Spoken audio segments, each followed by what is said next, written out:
dia, povo de Deus. Bom dia. Bom dia para você que está em casa, para você que chegou agora cedinho para adorar, para louvar, para estar na presença de Deus. Que coisa boa, não é, Mandez? Muito boa, principalmente de estar ao seu lado, professora. Tá bem. Primeira vez que nós gravamos juntas. É verdade. Tô muito feliz. Bom dia, igreja. Bom dia. Bom dia também para você que está em casa, que você tenha um ótimo dia na presença do nosso Deus. E nesse momento vamos fazer o que, professora? Vamos falar com o nosso Deus e convidá-lo para estar aqui conosco? Sim. Vamos nos ajoelhar para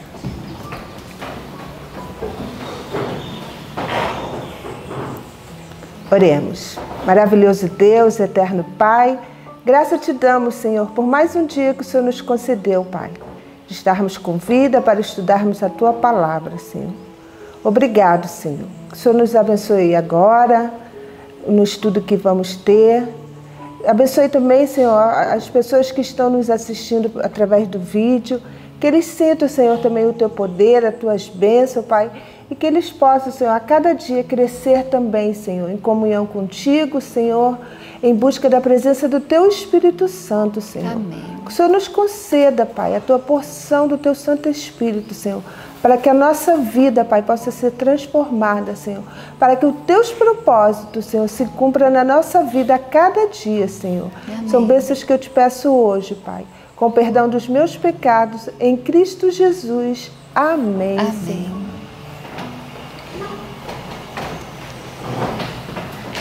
Que coisa boa é o perdão. E como é bom sentir paz, não é? Muito bom. Sem paz é uma coisa tão ruim a vida. Mas para termos paz, nós precisamos confessar os nossos pecados ao Senhor. E aí vamos sentir a alegria do perdão dele em nossa vida. É muito especial, porque vamos restar o nosso verso. E esse verso ele tem uma mensagem linda. Diz que tudo quanto o Pai tem é de Jesus. E ele vai anunciar para nós, e já anunciou. E é isso que nós temos aprendido todos os dias, né? Que está lá o nosso verso aonde? João 16:15. Isso mesmo. Vamos no 3? Vamos, deixa eu achar aqui, que eu ainda não decorei não. E você aí, porque você não decorou ainda, corre lá, pega a sua Bíblia e acompanhe junto com a gente, decore, porque isso vai fazer muito bem ao seu coração. Então vamos lá, no 3. Vamos, 1, 2, 3. João 16:15. Tudo quanto o Pai tem é meu, por isso vos disse que há de receber o que é meu e vou-lo há de anunciar. João 16:15.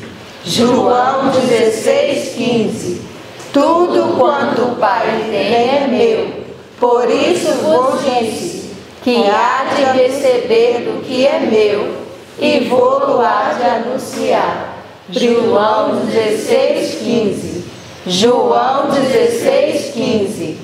Tudo quanto o Pai tem é meu, por isso vos disse que há de receber do que é meu e vou-lo há de anunciar. João 16:15. Amém, né? É bom ter um versinho para a gente falar logo bem cedo e que esse dia possa ser muito abençoado para você e sua família também. E agora ficaremos com o estudo. Deus abençoe você. Então vamos, né, Joana, aos capítulos da Bíblia e ao último capítulo do Patriarcas e Profetas. Quantas lições interessantes no capítulo 21. Capítulo 21 de 2 Samuel nos conta a respeito de fome em Israel e também sobre uma situação com os gibeonitas. Quem eram os gibeonitas, Joana? Os gibeonitas foram um povo, né, que procurou aliança com o povo de Deus da maneira errada, mentindo, enganando, né, no tempo lá de Josué. E aí eles se disfarçaram de pobres e de que eram estrangeiros bem distantes e chegaram até Josué para fazer aliança com ele. Josué não consultou o Senhor e acabou se aliando a esse povo, né? E depois descobriu que eles moravam ali bem pertinho, onde eles tinham que conquistar. E aí aconteceu que os gibeonitas pagaram pela mentira que fizeram, né? Eles acabaram sendo rachadores de lenha para o povo de Israel e eles ficaram o resto da sua descendência como escravos, né? Que poder tem as palavras! Os gibeonitas tinham chegado lá com pão embolorado, com as roupas todas rasgadas, dizendo que moravam muito longe e que eram rachadores de lenha, que era um povo muito pobre, miserável. Mas na verdade eles eram de pertinho. Eles estavam tentando fazer com que o povo de Israel, por medo deles, olha, então fazendo aliança com o povo de Israel, que o povo de Israel não os matasse, que não os conquistasse. O Senhor Deus então jogou sobre eles o que eles mesmos tinham dito. Então agora vocês vão ser rachadores de lenha, escravos do povo pro resto da vida. Agora eles aparecem em cena aqui, de novo por uma atitude de alguém que não pensou de novo no que Deus pensa. Saul tinha incomodado esse povo, foi ou não foi? Foi. Saul acabou destruindo esse povo, né? E foi uma situação muito triste porque havia uma aliança que Josué tinha dito que iria protegê-los, né? Então havia uma aliança ali entre eles e aquele povo estrangeiro. E Deus já tinha deixado muito claro sobre qual era o posicionamento do povo de Israel em relação aos estrangeiros, né? Ele diz: vocês foram estrangeiros na terra do Egito, então vocês sabem como é ser estrangeiro, vocês têm que tratar os estrangeiros bem, vocês têm que ter compaixão, misericórdia, mas Saul não seguiu essa ordem de Deus e acabou exterminando os gibeonitas, né? E agora o rei dos gibeonitas se posiciona fazendo um pedido, dizendo: eu quero um pagamento, né, pelo que Saul fez conosco. Veja, que miséria alguém sofrer pela responsabilidade, atitude errada de um líder, né? O que foi que os gibeonitas pediram? Primeiramente, Deus lançou fome na terra de Israel. Então, Davi consultou o Senhor. Por que isso está acontecendo? E Deus foi claro em dizer que havia culpa do sangue sobre Saul, porque ele havia matado os gibeonitas. Então, Davi vai até os gibeonitas e pergunta, né? Como nós podemos reparar a nossa culpa diante de vocês? Porque imagine só, era os princípios de Deus sendo quebrados diante de um povo pagão. O povo pagão estava pensando o quê? Esse povo é um povo sem acordo, é um povo que não tem palavra. Como é que eles dizem que serve? Peraí. É importante cumprir a palavra? Sim ou não? Nos mínimos detalhes? Sim ou não, gente? Quero ouvir de vocês. Isso é importante? Sim. Vem cá, mas podia se dizer, vem cá, quem não cumpriu a palavra foi Saul. Podiam dizer isso, não podia? Podia. E agora estava toda a nação passando fome? Sim. É importante a gente lembrar, o comentário adventista até fala sobre isso, que diz que Saul, ele era representante do povo. Então, por ser representante do povo, o povo também tinha a sua parcela de culpa, até porque quando Saul exterminou os gibeonitas, o povo também estava de acordo com essa ação. Então, Deus repreende a nação inteira por isso. E ainda louvaram Saul por tê-lo feito. Isso você tem que tomar muito cuidado. Cuidado com quando você abre a boca para falar alguma coisa. Isso é coisa muito séria. Nós podemos tomar a culpa daquela situação, né? Agora Saul é morto. O que era que eles pediram? Eles pediram aqui no versinho 5 do capítulo 21 e o verso 6, eles disseram assim, ó: o homem que nos destruiu e intentou contra nós, de modo que fôssemos assolados, sem que pudéssemos subsistir em termo algum de Israel, de seus filhos se nos deem 7 homens, para que o enforquemos ao Senhor em Gibeá de Saul, o eleito do Senhor. E disse o rei: eu os darei. Ai, dureza. Quem que agora vai pagar pelo ato do pai morto? 7 filhos deles. Que dureza, né? Primeiro porque eu acho um terror os gibeonitas pedirem isso. Mas que Deus esses gibeonitas tinham? Que princípios eles possuíam? Mesmo estando vivendo dentre o povo de Deus tanto tempo, irmãos, um dia eu quero comentar com vocês a respeito disso. Como é sério estarmos unidos com quem não tem princípios, com quem não absorveu os princípios. Eu vou repetir o que eu estou lhe dizendo. Não é tão miserável não ter os princípios, mas é miserável ter tido contato com os princípios e não tê-los absorvido. Os gibeonitas não absorveram os princípios, não nasceram no povo de Deus, no entanto não receberam durante o tempo que estavam com o povo de Israel os princípios que poderiam ter mudado sua vida. Agora pedem 7 filhos de Saul. Quem que é levado? O verso... você lê na sua Bíblia, por favor, o verso 8, por favor? Isso me dá uma tristeza no coração, mas tem que ser lido. que é que diz ali? Que diz assim: mas tomou o rei os 2 filhos de Rispa, filha de Aia, que tinha tido de Saul, e Armone e a Mefibosete, como também os 5 filhos da irmã de Mical, filha de Saul, que tivera de Adriel, filho de Barzilai, Meolatita. E os entregou nas mãos dos gibeonitas, os quais o enforcaram no monte perante o Senhor, e caíram estes 7 juntamente, e foram mortos nos dias da cega, nos dias primeiros do princípio da cega das cevadas. Dureza, né? Imagine uma cena dessa. Mas ainda uma desgraça maior ainda estava por vir, né? Sim. Nós estamos vendo aqui, eu quero passar agora para o Patriarcas e Profetas, para uma situação muito interessante. O Senhor Deus, Ele nos alerta quanto ao perigo das riquezas e o perigo da honra do mundo. Eu gostaria de comentar com vocês, queridos alunos, se você consegue voltar atrás, uns dias antes de chegar nessa escola, quais eram os sentimentos que estavam no seu coração borbulhando ali como de uma panela de pressão. Aquele desejo, aquela necessidade de estar e fazer parte deste que estava dentro do seu coração, deste povo que busca Deus e que está em contato com a Bíblia todos os dias. Com o passar dos dias, acontece naturalmente com qualquer coração, e eu quero acreditar que em algum momento você tenha passado por isso também, que quando você já está dentro, que você se acostuma com as coisas, primeiro acha impressionante, muito bonito o lugar, primeiro acha engraçado, agradável, daqui a pouco quando a gente vai se acostumando, a gente deixa aquela novidade perder o brilho. Aquela novidade perde a ação. E então já não damos mais tanta importância para pequenos detalhes, já não nos importamos mais com algumas coisas. E eis aí um tremendo de um perigo. O Senhor Deus tirou Davi do meio do nada, de cuidar de cabritinhos e ovelhas do meio do nada, e o colocou num dos maiores reinos que o mundo já viu. O poder de Deus estava sobre ele para completar a riqueza e a honra que coroava o reino de Davi. No entanto, Davi agora encheu seu coração. Tornou-se grande. Ele não percebeu o que estava acontecendo quando ele mandou fazer um censo do povo de Israel, um censo de seu exército, para ver o quão maior era do que qualquer outro da terra. E diz que o êxito e a honra, né?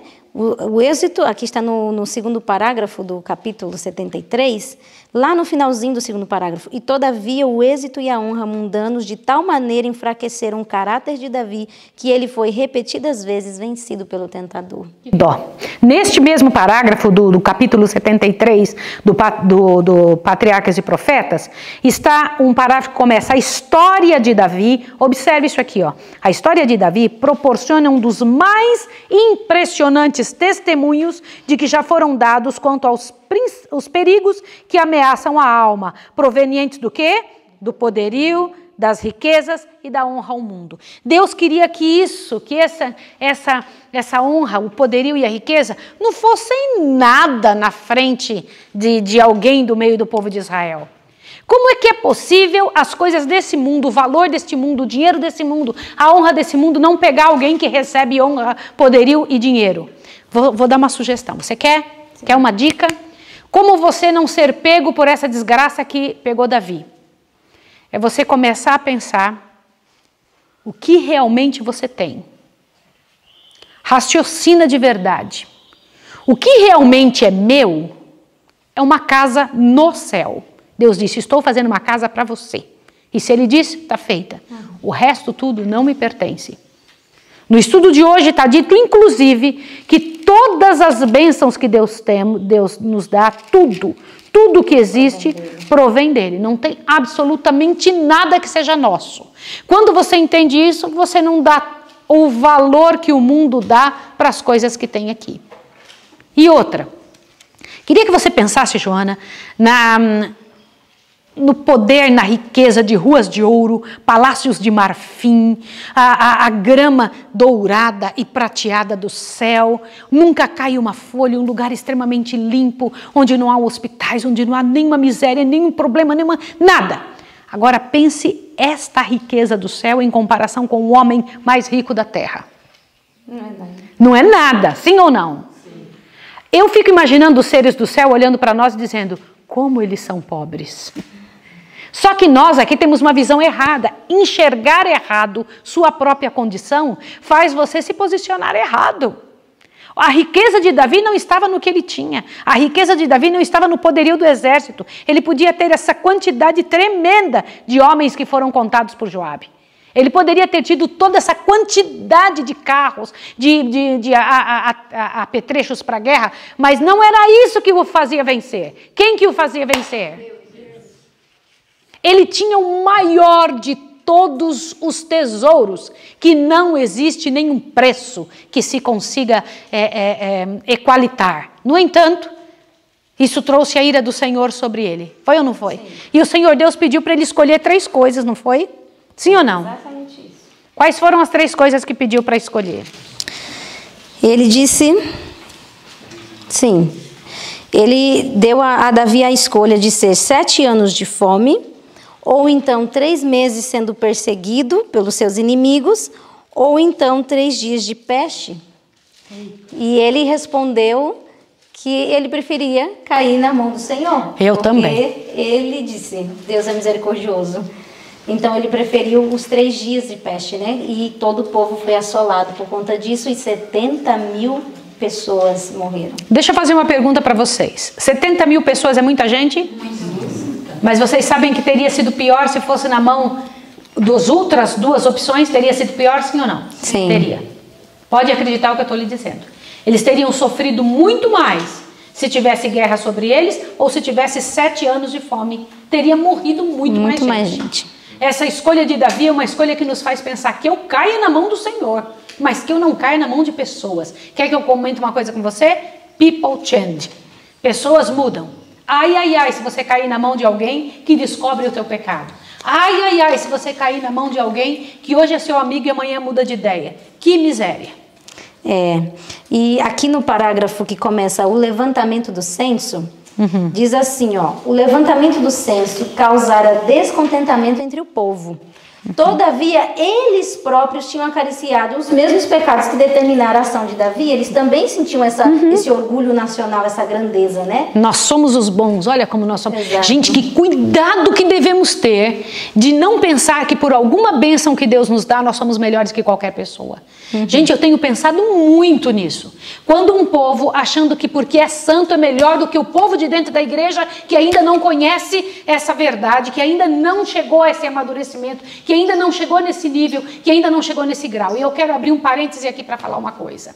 Isso acontece muito com uma das partes mais bonitas da mensagem do Senhor, a mensagem de saúde.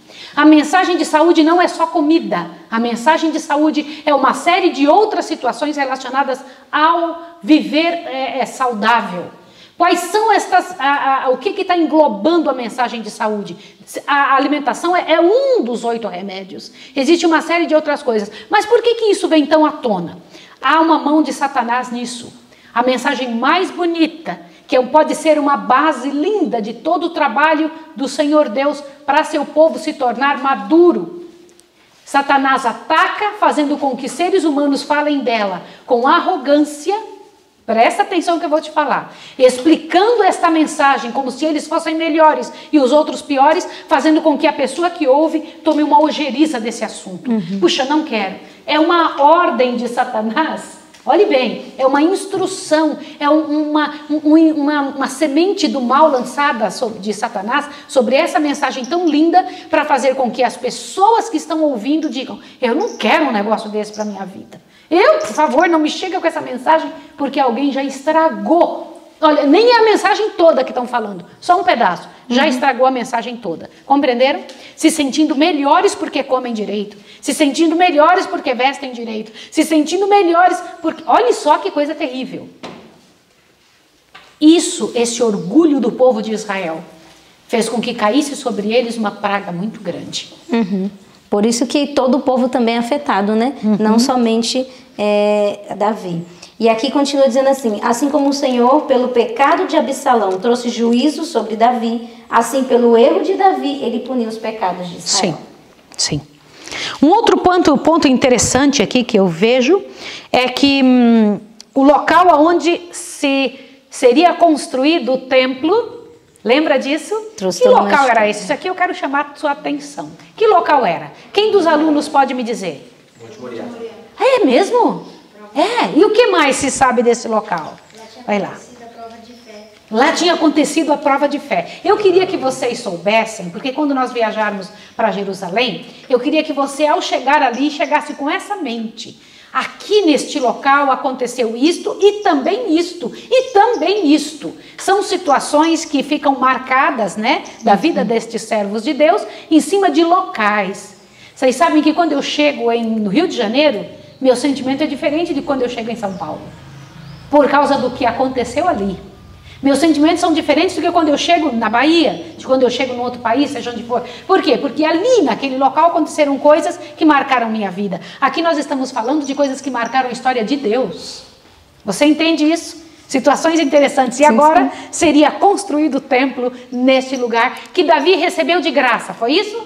Não, Aí por que não podia ser de graça? Eu quero que vocês me respondam. ele fez questão de pagar, até porque ele estava em erro, né? Ele estava consertando um erro dele. Então ele tinha que pagar por aquele local que ele ia fazer um sacrifício. Ó, eu quero que vocês abram bem os ouvidos agora. A palavra de Deus diz assim: ninguém apareça na minha presença de mãos vazias.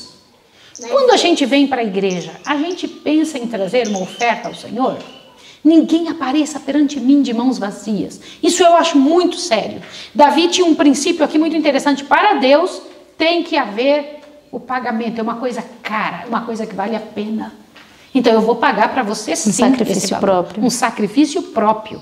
Eu acho ele muito abnegado, eu achei esse negócio muito bonito, né? E lá estava, né? Mas aí acontece agora uma miséria. Um dos filhos de Davi, está faltando ainda uma praga para acontecer as 4 pragas que estavam sobre ele. O que aconteceu, filho? Aí diz que Davi chegou aos seus 70 anos, já estava fraquinho, né? Embora que sua mente ainda estivesse lúcida e clara. Mas e por que ele estava fraco? Ele estava velhinho e... Agora você vai se assustar. Eu, quando li isso aqui, tremi nas bases hoje de manhã. Porque eu estava lendo isso e eu falei, não, eu tenho que cuidar disso sobre mim e Leandro. Olha o que está escrito aqui. Leiam isso daqui, o que está no parágrafo que começa: ainda outra sombra deveria formar-se sobre os últimos anos de Davi. Ele atingira a idade de 70 anos. As dificuldades e situações perigosas por que passara em suas primitivas vagueações, suas muitas guerras, cuidados e aflições de seus últimos anos, haviam-lhe solapado a fonte da vida. Então a cabeça dele estava ótima, mas o corpo dele... Por quê? Porque ele queimou a vela nas 2 pontas. Não foi isso? Está ali a vela, ele queimou nas 2 pontas. Trabalhou demais, se esforçou demais, deu demais. Gente, ele teve 40 anos de reinado e 40 guerras. Vocês sabem o que significa isso? Já passaram por alguma guerra, vocês? Alguma? Uma só? Não sabem o que é isso? Pois Davi passou por 40 durante o seu reinado. E ele ia e lutava junto com o povo. Então ele agora não conseguia mais, o corpo dele não dava mais, não tinha mais força. E o pessoal percebia isso? Sim. Quem percebeu também? Os seus comandantes, né, na última guerra que ele saiu para defender contra os filisteus, ele ficou muito fatigado. E aí eles disseram, você não vai sair mais com a gente não. Para que a lâmpada de Israel não se apague. Exatamente. Que coisa bonita ouvir isso, né? Que linguagem, para que a lâmpada de Israel não se apague. Avante. E aí, nessa fraqueza do rei, ele desejou o recolhimento, né? Então ele não acabou dando mais a assistência como rei, como ele deveria dar ao seu reinado. E diz que agora Adonias, que era muito formoso no parecer, e tinha em seu aspecto pessoal e em seu porte, ele tinha porte, né? Mas era sem escrúpulo e descuidado. Por que ele era sem escrúpulo e descuidado? Porque não havia uma repreensão direta dos pais, né? Ele não tinha restrições. Peraí, nós vamos ter que falar bem claro isso aqui, filhinha. Olha só, o livrão diz o seguinte. Gente, por favor, eu preciso que todo mundo preste muita atenção nessa parte aqui. Outra vez se manifestou o fruto, está no parágrafo, ainda outra sombra deveria formar-se, do capítulo 73, do Patriarcas e Profetas. Ó. No meio do parágrafo está escrito, outra vez se manifestou o fruto da condescendência paternal de Davi. Ai, Davi nunca repreendia esse menino. Nenhum dos filhos, né? Todos tiveram um caráter. Eu queria saber por que Davi fazia isso. Por que Davi não repreendia os filhos? Qual fruto ele colheu? Quem são os primeiros a colher os frutos de sua incompetência como pai? Como pais, os próprios pais. Lá estava Davi agora recebendo os frutos disso. Adonias era lindo, não era? Sim. Sim ou não? Era irmão de quem? Absalão. Lindo, lindo, lindo, lindo, lindo. Ele era irmão daqueles bonitões, né? E aí o que acontece? Ele por dentro, é aquele que a gente consegue dizer, um livro bem encadernado com matéria vil dentro. Né? Sim. Que terrível. Não se conhece um livro pela capa, não é isso? Sim ou não? Puxa, que tristeza. E lá estava ele, resolveu fazer o quê? Todo mundo sabia que Davi já tinha escolhido a Salomão e Deus também já havia escolhido Salomão, tanto porque por dotes naturais como por caráter religioso, Salomão estava 1000 vezes à frente de Adonias, mas Adonias agora resolve se rebelar contra essa vontade de Deus, e quem se junta a ele? Joabe e Abiatar. Então um filho que não é repreendido se volta contra Deus? Sim. Sim, nós ele vimos não aprendeu histórias a assim respeitar o pai. até agora. E contra os pais. Queridos pais, o filho que não é repreendido se voltará contra Deus e contra você. Essa é a realidade. Até agora, o que nós lemos nesses capítulos todos da Bíblia, nesses livros todos na Bíblia, foi essa demonstração da vida nestes 3000 anos de história que nós lemos até agora. Infelizmente, e nós vemos aqui Joabe, né? O comandante do exército de Davi, agora se revoltando. Joabe volta à cena. Exatamente, e volta à cena de maneira bem terrível, né? Porque agora ele se rebela contra o trono. Ele tinha permanecido fiel a Davi, porque ele já dava indícios de que seria um traidor. Porque alguém que não obedece de forma exata aquilo que se é pedido de seu líder, ele está mostrando que um dia se rebelará contra. Você pode repetir isso? Sim. Um liderado que não executa fielmente a ordem do seu líder, ele está mostrando que um dia se tornará o seu traidor, né? Sim. E você sabe de uma outra coisa? Vou dar uma dicasinha aqui importante para você pensar. Quando você tem uma repreensão a dar, uma orientação a dar, um direcionamento a dar, e a pessoa se justifica, ela não aprendeu o que você disse. Porque ela gastou o fósforo e o tempo dela em se justificar, não em aprender o que você falou. Então o sinal que ela vai fazer de novo aquilo. Lá estava Joabe agora, que se achava cheio de razão sempre. Lá estava ele agora voltado como? Contra o rei e a favor de Adonias. Por que Joabe sempre estava do lado do que não presta? Exato. Eita situação. Eu imagino que ele deveria ter uma impressão muito ruim agora de Davi, achava Davi um fraco.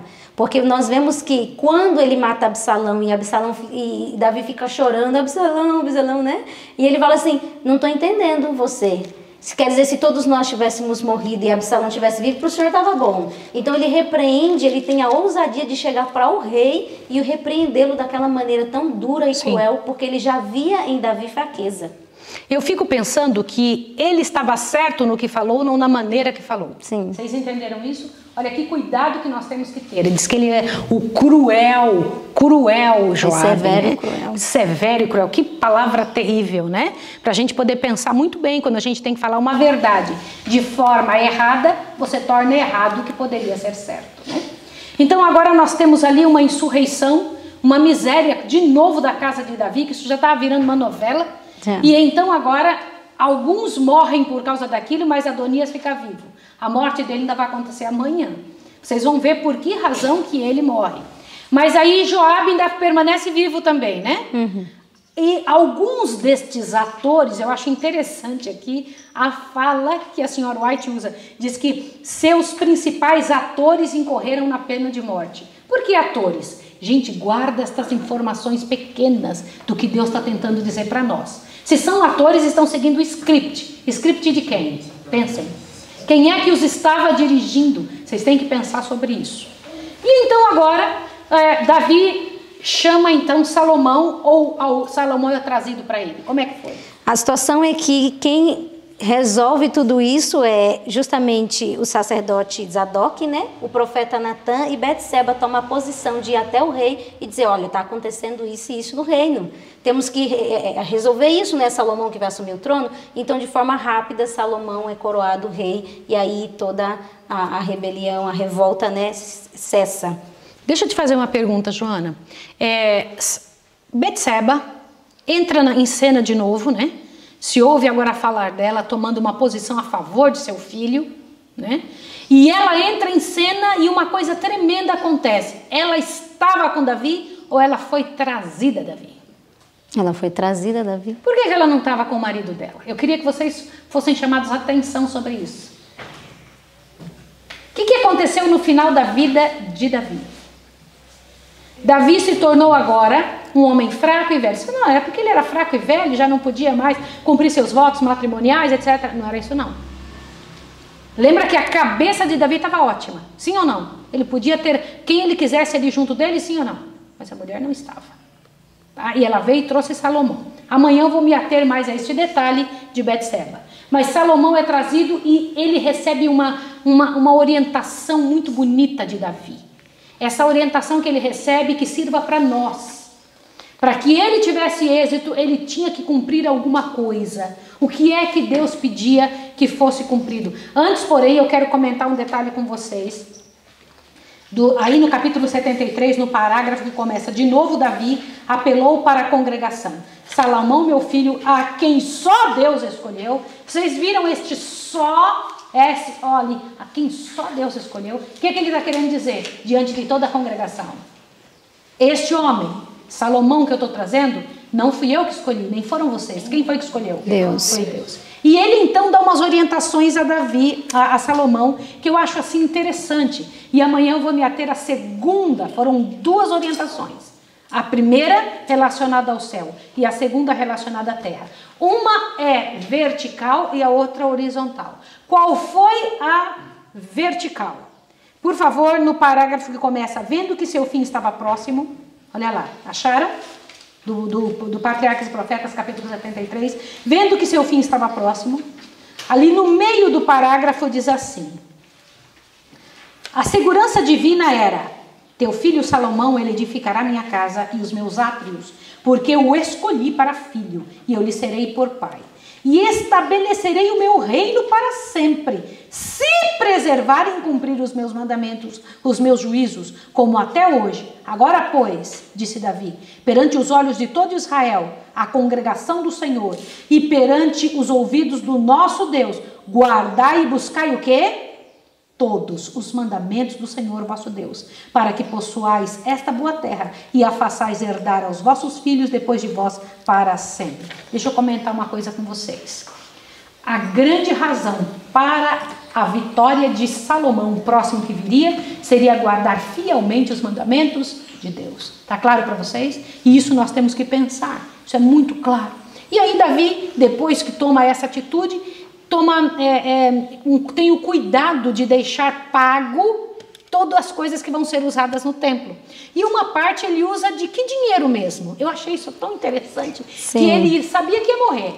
O templo tinha que ser construído. Ele mandou pedir dinheiro de um monte de gente, não foi? Sim. Mas quem foi o primeiro a doar para o templo? Ele mesmo. Doou do seu próprio tesouro, né? Você quer conhecer bem uma pessoa, Joana? Mexe no bolso dela. Mexe no bolso dela. O bolso é um termômetro. E Davi deu pouco dinheiro, não foi o que sobrava assim, o que não ia usar, ele deu, não foi? Quanto foi que ele deu, gente? Quem de vocês viram? Eu achei isso interessante, corri atrás para saber quanto daria isso hoje em dinheiro. Gente, Davi era muito rico. Ele deu do seu tesouro pessoal para a construção do templo. Mas era muito. Tanto que o povo todo, ao dar, quase equipara o que ele deu sozinho. Vocês já pararam para pensar sobre isso? Para a construção do templo. Deixou tudo pronto. Ele arrumou a casa antes de morrer. Ele arrumou o reino antes de morrer. Ele deixou tudo pronto, tudo certinho para dizer, vou descansar, eu vou morrer, mas eu vou deixar atrás de mim um legado interessante. Daqui uns dias Davi vai ressuscitar. Eu fico pensando que além do susto, né, de ver o mundo como está, de ver os seres humanos baixinhos e pequenininhos, porque nesses capítulos daqui para frente mostra a quantidade de gente bem alta que foram mortos, não foi? Aquele monte de gigante. Tinha até um outro chamado Golias também, que tinha sido morto, né? Uhum. Foi isso ou não foi? Gente que tinha 10 dedos, lembra? 12 dedos, não é? Matou a Golias. Matou a Golias. Foi Davi que matou Golias, mas teve outro Golias que foi morto também, que era grandão e gigante. Não é isso? Ou pode ter duas pessoas com o mesmo nome? Pode ou não pode? Sim, pode ter várias pessoas com o mesmo nome. Claro que pode. Existe só uma Maísa? Existe só uma Joana? Não, não existe só um Golias, né? Existem vários Golias. Assim, aliás, eu nunca vi ninguém com o nome de Golias, você já viu? Não, só na Bíblia. Só na Bíblia. Então, queridos, veja que coisa interessante. Mesmo quando Davi ressuscitar, enxergar tudo o que aconteceu durante estes séculos depois dele. 3.000 anos separam a gente de Davi. Mas as histórias da vida dele, a maneira como ele se enfrentou o trono, são não só maravilhosas, mas admiráveis, né? A maneira como ele trabalhou. E o finalzinho do livro me traz algo muito interessante sobre a vida de Davi, que eu gostaria de partilhar com vocês. Por favor, no capítulo 73 do Patriarcas e Profetas, o parágrafo que começa: grande foi a queda. Acharam? Eu gostaria que vocês achassem. Diz assim: grande foi a queda de Davi, mais profundo foi o seu arrependimento, ardoroso o seu amor e forte a sua fé. A ele muito fora perdoado, portanto, muito amava. Aliás, sobre isso eu quero falar uma coisa com vocês. Vem cá, Joana, vem cá, Rebequinha. A maneira como tratamos o pecador demonstra o quanto entendemos do que fomos tratados. Eu vou repetir o que eu estou dizendo. Quem muito foi perdoado, muito ama.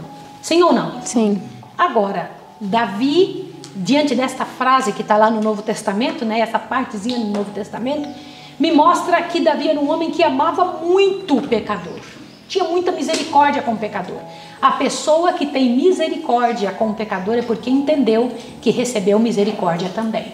Compreendeu seu próprio estado, sua própria situação de pecador. Isso me faz pensar bastante. Eu gostaria de orar com você agora e sobre a sua vida. Não perca amanhã. Eu quero te pedir uma coisa tremenda. Vem cá, filha, vem. Vamos pedir uma coisa para as pessoas, filhinha. Vamos pedir uma coisa muito importante. Vem cá. Deixa a mamãe arrumar você assim. Sim. Que gostoso. Então, deixa eu contar uma coisa para vocês muito boa. Irmãos, passem isso avante. Já pensou? Nós acabamos uma parte muito importante do ano bíblico. Quantos nunca tinham feito ano bíblico durante toda a vida de cristãos? Quantos não tinham se envolvido com as coisas do céu? Não tinham parado e tirado tempo especial para isso? Agora você pode fazer isso. Passe para sua família, para os seus primos, para os seus amigos. Mande nas suas listas de transmissão. Converse com as pessoas. Peça para elas entrarem no canal. Eu não estou te pedindo isso. Estou te falando pelo valor tremendo que é diante do céu. Todas estas informações que Deus tem passado para nós e explicadas a cada manhã. Isso nunca aconteceu antes. É a primeira vez que nós estamos tendo acesso a isso dessa forma. Passe avante. Faça disso o grande trabalho da sua vida, o teu grande trabalho missionário. Tá bem? Passe avante. Vamos orar, filhinha? Vamos agradecer a Deus. Vamos? Então vamos lá. Vem. Vamos lá. Pode ser. Obrigada, peço um dia. Porque pela comida, a manga e banana com a aveia, mamão e caqui. E caqui, em nome de Jesus, amém. Querido Deus e Pai, nós queremos te agradecer, Senhor, porque a tua bênção sobre nós é a única saída que nós temos. Queremos, Pai de amor, que a nossa vida tenha o zelo, o cuidado de quem recebeu de ti, zelo e cuidado também. Nos ensine a agir assim com as pessoas. Nos ensine a agir assim com relação às coisas que o Senhor confia em nossas mãos. Ajuda-nos a edificar, Pai de amor, a nossa história, a nossa vida, a nossa casa, de maneira que o Senhor possa escrever sobre nós nos livros do céu como gente honrada. Senhor, ajuda-nos a reconhecer os nossos pecados que foram perdoados e agirmos assim com as outras pessoas. Em nome do Senhor Jesus. Amém, Senhor. Amém. Amém. Que Deus abençoe vocês e até amanhã.